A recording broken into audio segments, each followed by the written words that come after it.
Hi friends, ಎಲ್ಲರಿಗೂ ನಮಸ್ಕಾರ. ನಾನಿವತ್ತು ತೋಟಕ್ಕೆ ಬಂದೀನಿ. ಅಲ್ಲಿ ಪುನಾರ್ಪುಲಿ ಮರ ಇದೆ, ಅದನ್ನು ನಿಮ್ಗೆ ಈಗ ತೋರಿಸ್ತಿದ್ದೀನಿ.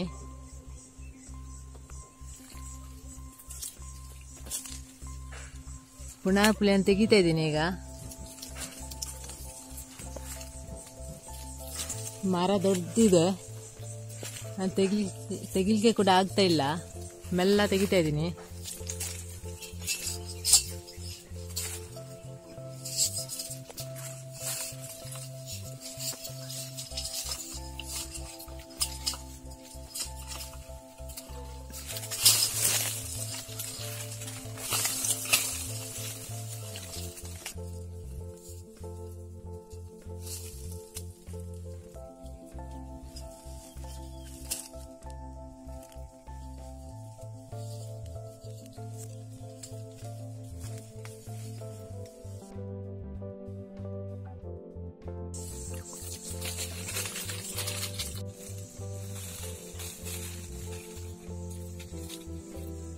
ಸ್ವಲ್ಪ ತೆಗ್ದಿದ್ದೀನಿ ಪುನಾರ್ಪುಲಿಯನ್ನು.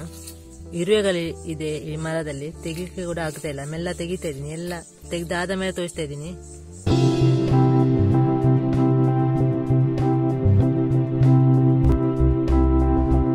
ಮುರುಗಲನ್ನೆಲ್ಲ ತೆಗೊಂಡು ಬಂದಿದ್ದೀನಿ. ಈಗ ಪುನಾರ್ಪುಲಿ ಅಂತಾರೆ, ಪುನಾರ್ಪುಲಿ ತುಳುವಿನಲ್ಲಿ, ಕನ್ನಡದಲ್ಲಿ ಮುರುಗಲ್ ಅಂತಾರೆ.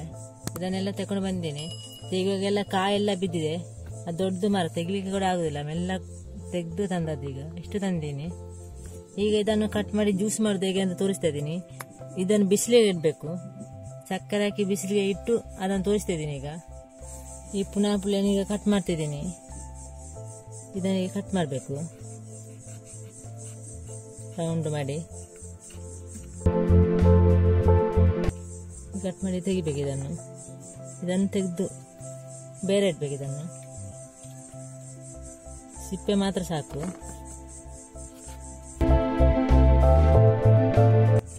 ಹೀಗೆ ತೆಗೆದು ಹೀಗೆ ಇಡಬೇಕು. ಅದ ಬೀಜವನ್ನೆಲ್ಲ ಬೇಡ, ಅದು ಹಣ್ಣು ಅದದ್ದು ಮಾತ್ರ ತೆಗಿತಾ ಇದ್ದೀನಿ. ಕಾಯಿಗಾಯಿ ಎಲ್ಲ ವೇಸ್ಟ್ ಆಯ್ತು, ಅದು ಮರದಿಂದ ಈಗ ಎಲ್ಲ ಬಿದ್ದಿದೆ. ಅದು ನಮ್ಮ ತೋಟದಲ್ಲಿದೆ ಅದ ಆ ಮರ. ಹೀಗೆ ತೆಗಿಬೇಕೆಲ್ಲ. ಈಗ ಇದಕ್ಕೆ ಸಕ್ಕರೆ ಹಾಕಿ ಇಡ್ತಾ ಇದ್ದೀನಿ, ತೋರಿಸ್ತಾ ಇದ್ದೀನಿ. ಈಗ ಪುನಾರ್ಪುಲಿ ಸಿಪ್ಪೆನೆಲ್ಲ ತೆಗೆದಾಯ್ತು, ಬೀಜವನ್ನೆಲ್ಲ ಬೇರೆ ಇಟ್ಟಿದ್ದೀನಿ. ಇದು ವೇಸ್ಟ್, ಇದು ಬೇಡ. ಈ ಸಿಪ್ಪೆ ಅಂತ ಕೊಡಿದ್ದೀನಿ. ಈಗ ಇಡಬೇಕು ಸಕ್ಕರೆ ಹಾಕಿ. ಇದಕ್ಕೆ ಸಕ್ಕರೆ ಫುಲ್ ಹಾಕುವ ಇದರ ಒಳಗೆ. ಈಗ ಇಡಬೇಕು ಒಂದೊಂದನ್ನೇ. ಅದೆಲ್ಲ ಕರಗುತ್ತೆ, ಬಿಸಿಲಲ್ಲಿ ಇಡ್ತಿದ್ದೀನಿ. ಈಗ ಎಲ್ಲ ತುಂಬಿಸಿ ಆದ ಮೇಲೆ ಅದರ ನೀರು ಜ್ಯೂಸ್ ಮಾಡಲಿಕ್ಕೆ, ಯಾವುದು ಬರುವಾಗ ಅದನ್ನು ಜ್ಯೂಸ್ ಮಾಡಿ ಕೊಡುವುದು. ಅದರದ್ದು ಸ್ಟಾಕ್ ಇಡಲಿಕ್ಕೆ ಮಾರ್ಕೆಟಲ್ಲಿ ಸಿಗುತ್ತೆ ಅದು. ಇದು ನಾವು ಮಾಡಿದ್ರೆ ಫ್ರೆಶ್ ಆಗಿರುತ್ತೆ. ಪುನಾರ್ಪುಲಿ ಹಣ್ಣು ಆಗಿಲ್ಲ, ಹಣ್ಣು ಆಗಬೇಕು ಅಷ್ಟೇ, ಸ್ವಲ್ಪ ಹಣ್ಣಾಗಿದೆ. ಅದನ್ನೆಲ್ಲ ತೆಗೆದು ತಂದಿದ್ದೀನಿ. ಎಲ್ಲ ಸಕ್ಕರೆ ಹಾಕಿದ್ದೀನಿ. ಒಂದು ಸ್ಟೆಪ್ ಇಟ್ಟಿದ್ದೀನಿ, ಇನ್ನೊಂದು ಸ್ಟೆಪ್ ಇಡ್ತಾ ಇದ್ದೀನಿ. ಸ್ಟೆಪ್ ಇಡ್ತಾ ಬರಬೇಕು. ಅದು ಮತ್ತೆ ಬಿಸಿಲಲ್ಲಿ ನೀರಾಗುತ್ತೆ. ಪುನಾರ್ಪುಲಿ ಸಿಪ್ಪೆಗೆಲ್ಲ ಸಕ್ಕರೆ ಹಾಕಿ ಆಯಿತು. ಈಗ ಇದನ್ನು ಬಿಸಿಲಿಗೆ ಇಡ್ತಾ ಇದ್ದೀನಿ. ಒಂದು ಚಾಯ ಇಟ್ಟಿದ್ದೀನಿ. ಈಗ ಬಿಸಿಲಿದೆ ಇಲ್ಲಿ. ಈಗ ಇದನ್ನು ಇಡ್ತಾ ಇದ್ದೀನಿ, ಇದು ಬಿಸಿಲಿಗೆ. ಅದಕ್ಕೆಲ್ಲ ಸಕ್ಕರೆ ಕರಗುತ್ತೆ. ನಿಮಗೆ ಸಂಜೆ ಆಗುವ ತೋರಿಸ್ತಿದ್ದೀನಿ. ಬಟ್ಟೆಯಲ್ಲಿ ಒಂದಿಗೆ ಕಟ್ಟಬೇಕು, ಇಲ್ಲದೆ ಧೂಳು ಎಲ್ಲ ಕೂರುತ್ತೆ ಅದರೊಳಗೆ. ಹೀಗೆ ಕಟ್ಟಿರಬೇಕು. ಸಂಜೆ ತೋರಿಸ್ತಾ ಇದ್ದೀನಿ. ಇನ್ನು ಇದು 2-3 ದಿವಸ ಇಡಬೇಕು, ಎಲ್ಲ ನೀರಾಗುತ್ತೆ. ಆಯಿತು, ಇನ್ನು ಸಂಜೆ ತೋರಿಸ್ತಾ ಇದ್ದೀನಿ. ಸಂಜೆ ಆಯಿತು, ಈಗ ತೆಗಿತಾ ಇದ್ದೀನಿ. ಪುನಾರ್ಪುಲಿ ಕಟ್ಟಿಟ್ಟಿದ್ದೇನೆಲ್ಲ ಅದನ್ನು ಬೆಳಿಗ್ಗೆ ಕಟ್ಟಿಟ್ಟಿದ್ದೀನಿ. ಈಗ ತೆಗಿತಾ ಇದ್ದೀನಿ. ನೀರಾಗಿದೆ. ಒಂದು 2 ದಿವಸ ಇಡಬೇಕು. ಇನ್ನು ಕೂಡ 2-3 ದಿವಸ ಇಡಬೇಕು. ಇನ್ನು ನಾಲ್ದು ತೋರಿಸ್ತೇನೆ. ಇಷ್ಟು ನೀರಾಗಿದೆ. ಈಗ ಇನ್ನು 2-3 ದಿವಸದಲ್ಲಿ ಫುಲ್ಲು ನೀರಾಗುತ್ತೆ. ಆಮೇಲೆ ತೋರಿಸ್ತಾ ಇದ್ದೀನಿ. ಇವತ್ತು ಬಿಸಿಲಿಲ್ಲ, ಬಿಸಿಲು ಕಡಿಮೆ ಇದೆ, ಮೋಡ ಇದೆ.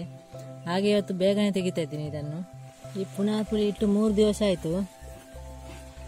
3 ದಿವಸ ಇಟ್ಟಿದ್ದೀನಿ. ನಿನ್ನೆ ಎಲ್ಲ ಮೊನ್ನೆ ಇವತ್ತು ಈ ವಿಡಿಯೋ ಕಂಟಿನ್ಯೂ ಮಾಡ್ತಾ ಇದ್ದೀನಿ. ಇದೀಗ ನೀರಾಗಿದೆ ಪುನರ್ಪುಳಿ. ಈಗ ಇದರ ಜ್ಯೂಸ್ ಮಾಡಿ ತೋರಿಸ್ತೇನೆ.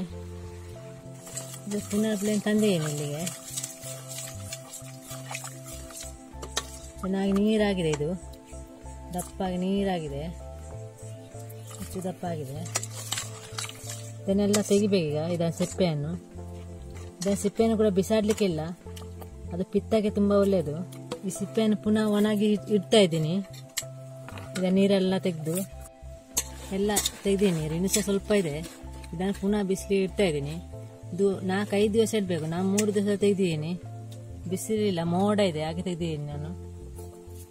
ಚೆನ್ನಾಗಿದೆ. ಇದೊಂದು ಬಾಟ್ಲಿಯಲ್ಲಿ ಹಾಕಿ ಇಡಬೇಕು, ಸ್ಟಾಕ್ ಇಡ್ಲಿಕ್ಕೆ ಆಗ್ತಾ ಇದು. ಇಷ್ಟಪ್ಪ ಇದೆ. ಈಗ ಜ್ಯೂಸ್ ಮಾಡಿ ತೋರಿಸ್ತಿದ್ದೀನಿ. ಈ ಪುನರ್ಪುಳಿ ಸಿಪ್ಪೆಯನ್ನು ತೆಕ್ಕೊಂಡಿದ್ದೀನಿ ನಾನು. ಸಿಪ್ಪೆಯನ್ನು ತೆಗೆದು ಒಣಗಲಿಕ್ಕೆ ಹಾಕಿದ್ದೀನಿ. ಮೊನ್ನೆ 2-3 ದಿವಸ ಆಯಿತು ಒಣಗಲಿಕ್ಕೆ ಹಾಕಿ. ಚೆನ್ನಾಗಿ ಒಣಗಲಿಲ್ಲ ಇದು. ಇದು ತುಂಬ ಒಂದು 10 ದಿವಸ ಒಣಗಬೇಕು. ಇದು ನನಗೆ ಸ್ವಲ್ಪ ಸಿಕ್ಕಿದೆ, ಹಾಗೆ ಸ್ವಲ್ಪ ಸಿಪ್ಪೆಯನ್ನು ಹಾಕಿದ್ದೀನಿ ನಾನು. ಇದನ್ನು 5 ತಗೊಳ್ಬೇಕು. ಇದು ಸಿಪ್ಪೆಯನ್ನು ತಗೊಳ್ಳಿದ್ದೀನಿ ಇಷ್ಟು. ಇದು ಮನೆ ಮದ್ದು ಪಿತ್ತಕ್ಕೆ, ಇದು ತಲೆ ತಿರುಗುತ್ತಲ್ಲ ಅದಕ್ಕೆ. ಇದಕ್ಕೆ ಹಾಕಿ 1 ಗ್ಲಾಸ್ ನೀರು ಹಾಕಿ ರಾತ್ರಿ ನೆನೆ ಇಡಬೇಕು. ಇದನ್ನು ಚೆನ್ನಾಗಿ ತೊಳೆದು ನೆನೆ ಇಡಬೇಕು ನೀರಲ್ಲಿ. ಈಗಲೇ ಅಲ್ಲ, 10 ದಿವಸ ಆಗಬೇಕು. ಈಗ ಒಣಗಲಿಲ್ಲ ಅದು, ನಾನು ನಿಮಗೆ ತೋರಿಸುದು ಮಾತ್ರ. ಈಗ ಇದನ್ನು ನೆನೆ ಹಾಕಿ 3-4 ಗಂಟೆಗೆ ಎದ್ದು ಬೆಳಿಗ್ಗೆ ಇದನ್ನು ಎಲ್ಲ ಕಿವಿಚಿಗೆ ತೆಗಿಬೇಕು. ಕಿವಿಚಿ ಇದನ್ನು ರಸವನ್ನು ತೆಗೆದು ಈ ರಸವನ್ನು ಮಾತ್ರ ಕುಡಿಲಿಕ್ಕೆ, ಇದನ್ನು ಬಿಸಾಡಬೇಕು. ರಸವನ್ನು ಮಾತ್ರ ಇದು ಕುಡಿದ್ರೆ ಸಾಕು. ಇದನ್ನಿಗೆ ಕಿವಿಚಿ ತೆಗಿಬೇಕು. ಈಗೆಲ್ಲ ತೆಗಿಬೇಕು. ತೆಗೆದೊಂದು ಗ್ಲಾಸಿಗೆ ಹಾಕ್ಬೇಕು. ಹೀಗೆ ಬೆಳಿಗ್ಗೆ ಎದ್ದು 3-4 ಗಂಟೆಗೆ ಎದ್ದು, ಮತ್ತೆ ಸ್ವಲ್ಪ ಉಪ್ಪು ಹಾಕ್ಬೇಕು. ಇದಕ್ಕೆ ಜಾಸ್ತಿ ಅಲ್ಲ, ಸ್ವಲ್ಪ ಉಪ್ಪು ಹಾಕಿ ಈ ಪುನರ್ಪುಳಿ ಜ್ಯೂಸನ್ನು ಕುಡಿದು ಬೆಳಿಗ್ಗೆ 3 ಗಂಟೆಗೆ ಎದ್ದು ಮಲಗಿ ಒಂದು ನಿದ್ದೆ ಆಗಬೇಕು. ಪಿತ್ತ ಇದ್ದವರು 3 ದಿವಸ ಕುಡಿಬೇಕು ಇದನ್ನು, ಪಿತ್ತ ಎಲ್ಲ ಕಡಿಮೆ ಆಗುತ್ತೆ. ಇದನ್ನೀಗ ಈ ಬಾಟ್ಲಿಗೆ ಹಾಕ್ತಾ ಇದ್ದೀನಿ, ಸಂಗ್ರಹಿಸಿಡ್ತಾ ಇದ್ದೀನಿ. ಬೇಕಾಗ ಜ್ಯೂಸಿಗೆ ಹಾಕಿದ್ರೆ ಆಯಿತು. ನೀರು ಹಾಕಿ 1 ಗ್ಲಾಸಿಗೆ 2 ಸ್ಪೂನ್ ಹಾಕಿದರೆ ಸಾಕು. ಬೇಕಾದರೆ ಅದಕ್ಕೆ ಸಕ್ಕರೆ ಹಾಕಬೇಕು. ಸಕ್ಕರೆ ಇದೆ ಇದರಲ್ಲಿ, ಆದರೂ ಕೂಡ ಸ್ವಲ್ಪ ಸಕ್ಕರೆ ಹಾಕಬೇಕು ಇದಕ್ಕೆ. ಇದು ತುಂಬ ಒಳ್ಳೆಯದಿದು ಜ್ಯೂಸು ಪಿತ್ತಕ್ಕೆ. ಇದರಲ್ಲಿ 1 ಲೀಟ್ರ್ ಆಗ್ಬೋದು. ಎಲ್ಲ ಅನ್ನ ಆಗಲಿಲ್ಲ, ಪುನರ್ಪುಳಿ ಅನ್ನ ಆಗಬೇಕಷ್ಟೇ. ಅನ್ನ ಆದ ಮಾತ್ರ ತೆಗ್ದೀನಿ ನಾನು.